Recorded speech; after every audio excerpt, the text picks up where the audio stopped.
Hello everybody and welcome to today's talk show on this Tuesday afternoon, and I'm going to have a little bit of a busy day here in this quick 15-minute segment. First off, let's recap the national championship game that happened last night with Clemson dethroning the defending national champions Alabama Crimson Tide last night, and I got to admit I'm a little disappointed with the outcome. Not how exciting it was. It was a very exciting game, very fun to watch, very entertaining. But I was pulling for Alabama, and to see that's the way it ended was a little heartbreaking. Even though I don't like Alabama at all whatsoever, but I do like the SEC, and I think they're the best conference in football. And I know a lot of people are probably going to say, well, now they're not, since they can't even win the national championship. But 35-31, Deshaun Watson and his Clemson Tigers traveled to Tampa Bay to beat Alabama. Basically, it was a Southeast showdown. Clemson out of South Carolina and Alabama obviously out of Tuscaloosa, Alabama. But 35-31, it was very exciting. I thought this game was going to be over early when Alabama jumped ahead 14-0. So Deshaun Watson definitely proved why he was a Heisman finalist. The dude's very exciting to watch. He's a freak. He threw for 420 yards and 3 touchdowns last night. I mean, you don't just do that against this defense, who a lot of people said could have been the best ever in college football history.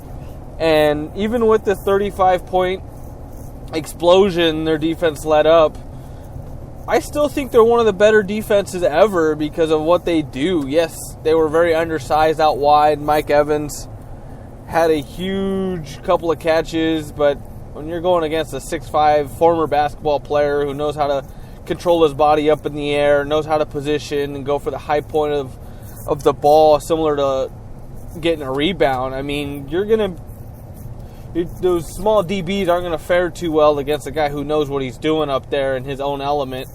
But Deshaun Watson, like I said, 420 yards.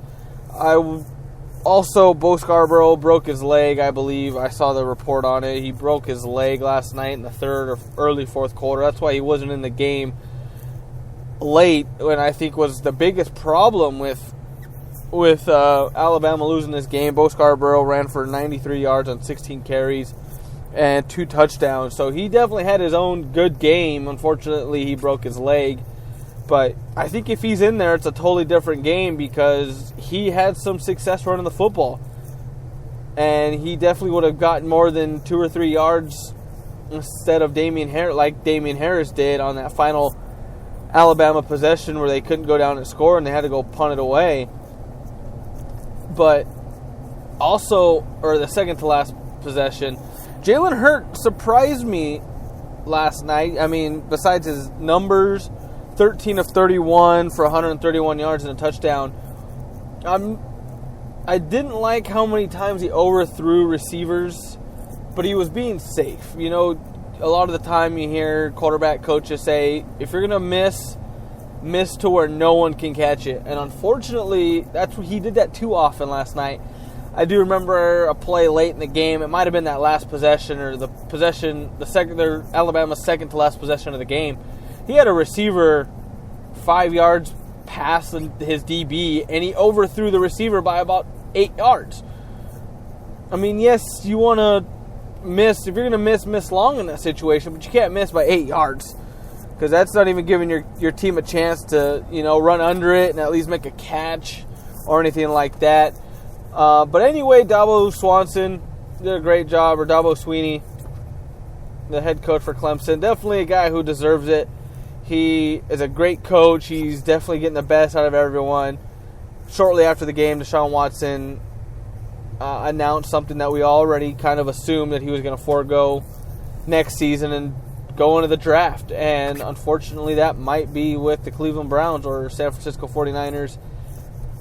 That's a topic for another day. I'll talk about that probably later this week on what should those top 2 picks be and who they should take, or if they should trade down or something along those lines, because Teams that bad need more than just one piece to make them a winning team, not even a contender, but just to win more than 2 games a season. So we'll talk about that later. But once again, Clemson beat Alabama 35-31 to become the national champions in 2017. And I will assume they will slip a little bit in the rankings as the rankings, I believe, the final rankings come out today. Obviously, it'll be Bama number 2, Clemson number 1. And probably USC 3, Penn State 4, or along those lines. But I'm going to assume next year's first round or the preseason poll, Clemson's going to slide a little bit without having Deshaun Watson. But that's still yet to be seen. And now let's go ahead and transition a little bit to the hardwood. Mainly the Portland Trail Blazers.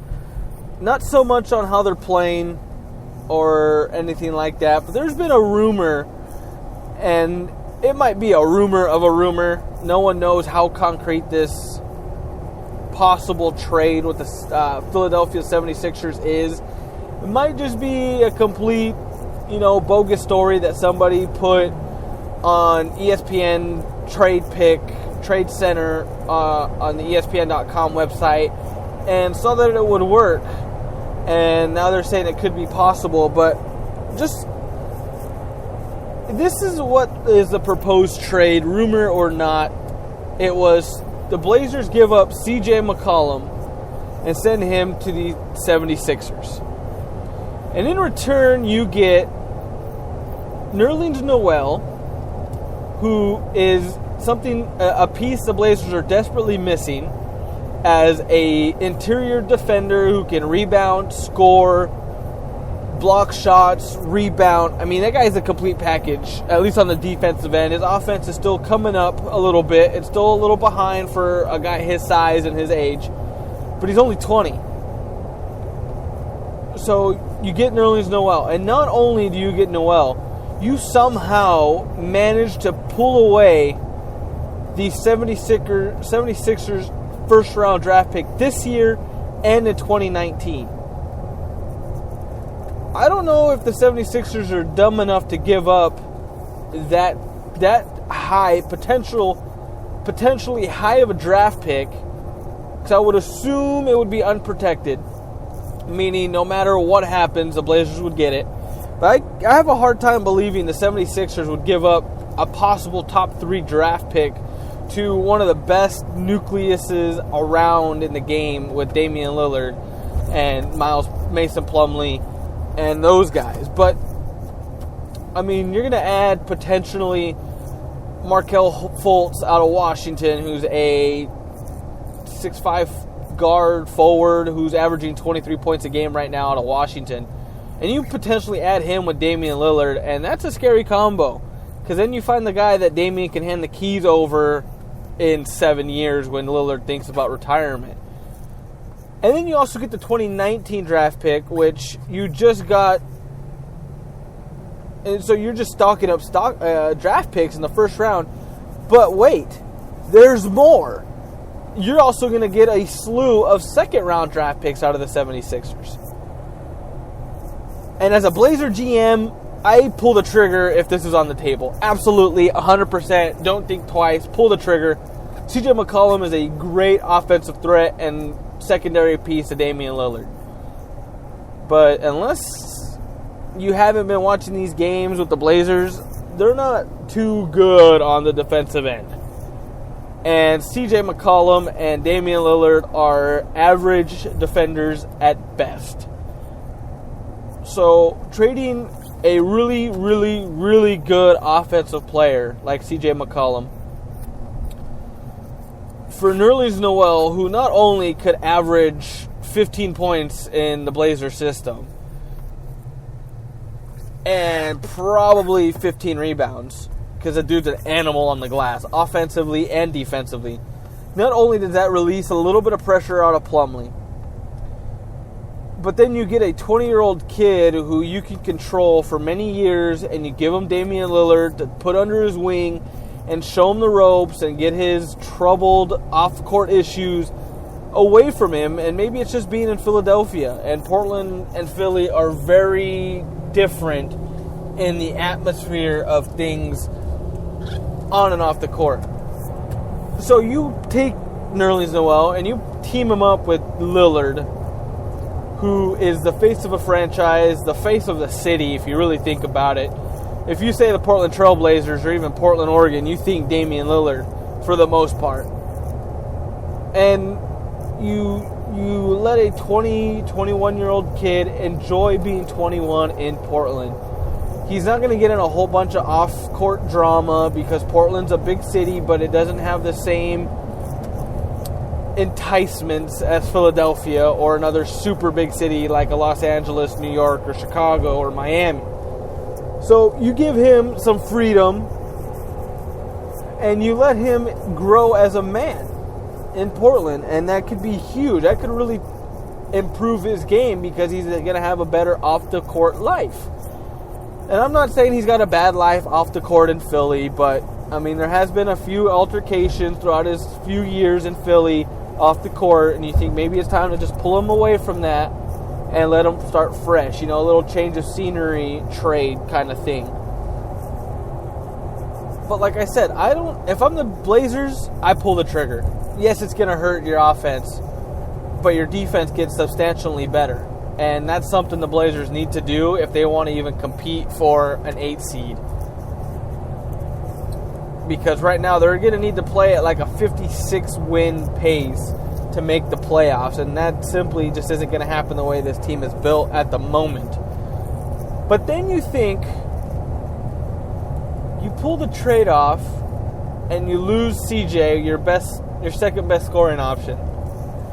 And now you have a potential top 3 draft pick, or top 5, and then you see the Blazers take. And let that sink in just for a quick second. You take a very highly touted draft pick from the 76ers, and the Blazers tank, which we all know they won't because Lillard just doesn't have it in him to not go 100% all the time and go for the win. But let's just say they win under 35 games this season. You're going to have potentially 2 lottery draft picks in a very, very deep class. And not even to mention, you just got, I believe they got the draft pick from Cleveland since they couldn't give up back-to-back trade years. So they swapped picks with Cleveland on that Kyle Korver trade. So you potentially have 3 draft picks for this first round. And like I said, this is one of the deepest classes in recent history in this NBA draft. And you're talking, you could add 3 really good college players, all under the age of 20, 21, and add them to Damian Lillard.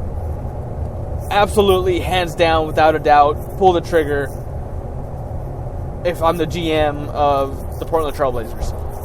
And if this is true as the 76ers, you are really desperate to move Nerlens Noel because of the big man traffic jam with Embiid and Okafor.